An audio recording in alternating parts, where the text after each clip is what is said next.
Welcome back, amazing friends, to another episode of The Hopeful Majority. Today, we're going to talk about the immigration protests and the subsequent crackdown by the Trump administration. And specifically, what is the missing story? Because there is always a missing story in these moments of crises. And I think the missing story reveals the opportunity to actually bridge build across lines of difference and for us to expose the outrage industrial complex, for us to expose how our politicians operate in these moments. Because if we can get smart about our politics, if we can understand how we're divided, if we can understand the tactics of our division, then I think we can get somewhere. And that's going to be the topic of the monologue today. I'm so grateful to everybody for joining because every Monday, YouTube, Spotify, Apple, wherever you get your content, we're building this hopeful majority together.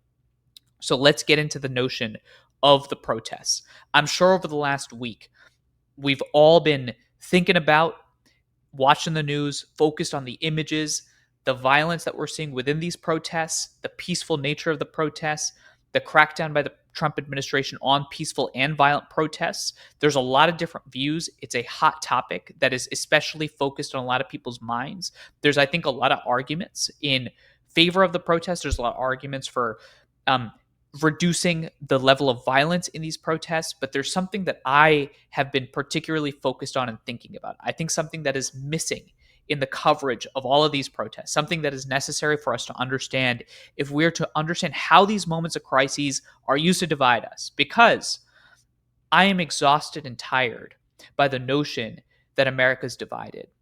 Because in some ways, I actually don't think it is very divided. You'll see many conversations, many episodes. We actually have on an amazing local official next week who talks about the opportunities for compromise for people working together.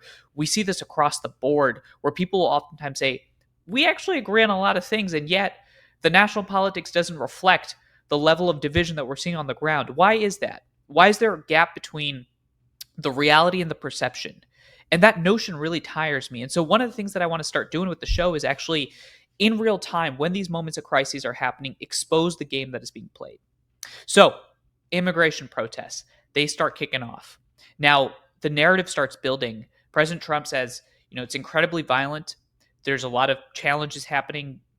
Videos start going viral on the Twitter right, where you start seeing protesters throwing rocks at cars and people are outraged, rightfully so, because we shouldn't have that level of violence, and that violence actually detracts from issues, right? And so you start seeing that. And in response, President Trump starts to escalate the tension in the issue and sends in the National Guard. Now let's pause right there. Why is that happening? Now, if you're listening and you're someone that supports President Trump and the policy, you'll say, hey, absolutely, we have to crack down on those violent protests. We have to shut it down. We have to importantly enforce the law and order because our communities can't be stripped of their local businesses. Our communities can't be stripped of the violence that's happening across the board. We need safety. And you're 100% right on that. We do need safety. We need to ensure that our communities are not being torn apart. And yet, ask the deeper question. There's politics involved. Ask the deeper question. There's politics involved. Why is President Trump escalating this issue to the point, driving these protests further instigating and making sure that the guard comes in and that there's activity and engagement on the streets? I think it's because you had the news right before those protests. And what was the news right before the protests? What was everybody talking about? It was the Trump-Elon feud. Everyone was talking about the Trump-Elon feud. And now no one is talking about the Trump-Elon feud, at least not to the level that was focused on. Why? Because I think while there's a kernel of truth in what President Trump is focused on, the game that is being played, the theater that is being played, is a game of flashbang. It's a game of deception. Because now the media is focused on the protests, the media is focused on the National Guard crackdown, and importantly, the narrative plays to President Trump's base because his entire election platform was law and order and stability in our communities. And that's what he gets to achieve while distracting from the stories that are hurting him and his campaign. Now let's go to the other side.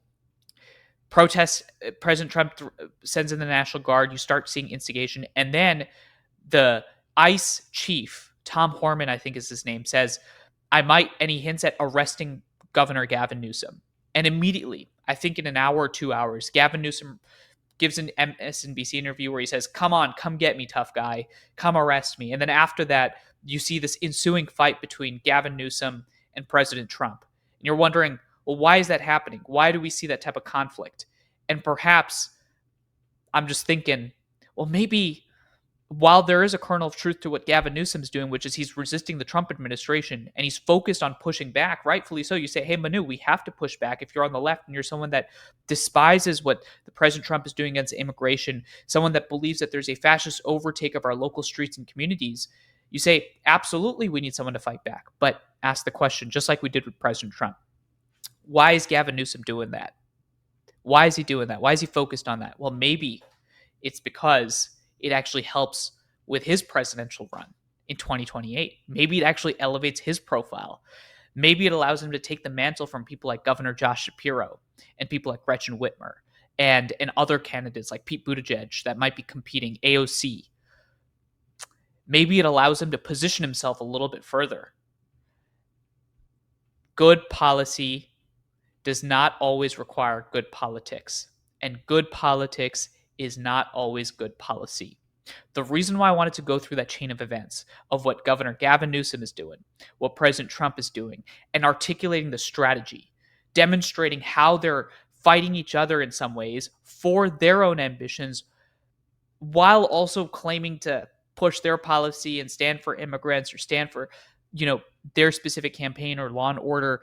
I articulate all of that because we need to expose the game that is our politics. We need to expose the outrage culture that is our politics. You know why I'm focused on this? The reason I'm focused on this and going through that narrative arc is because you know who gets lost in and who loses in the game of our politics? It's the American people. You know whose issues don't actually get resolved when Gavin Newsom and President Trump are escalating this crisis in the media narrative and driving and further using this as an opportunity for their own specific careers and their own campaigns? It's the folks on the street, the cops on the street that are hurting and that are challenged by the protests, especially the violent protests. It's the protesters on the street, the peaceful protesters that have a real reason to be angry from their viewpoint. They're the ones that are getting lost. Good politics is not always good policy. Imagine a world, an alternative reality. I know it's hard to ask for, but imagine it, where immigration protests start popping off in LA. There's violence on the streets, but there's also a lot of peaceful protesters. President Trump has been pushing forward an immigration policy that a lot of people see as dictatorial. And let's say both sides take a step back for a second, call a meeting in the White House. President Trump says, all right, everybody, we're going to come in, we're going to meet. Let's say Gavin Newsom comes because he's deeply heartbroken by the level of violence that he's seeing in his communities and the immigration policies that he thinks are abhorrent. Let's say Karen Bass, the LA mayor, comes and joins that meeting. Let's say that different lawmakers and different legislators come in and engage. And imagine a world in which they sit down around a table and they say, okay, instead of playing political theater, instead of focusing on what's good for our social media accounts, instead of focusing on what's good for our engagement rates, what's good for our campaigns, let's actually focus on comprehensive immigration reform. No, Manu, you didn't just say that. You're envisioning a world in which our leaders sit together and sit down and have a conversation about comprehensive immigration reform? We can't ask for that. That is impossible. What do you mean that's impossible?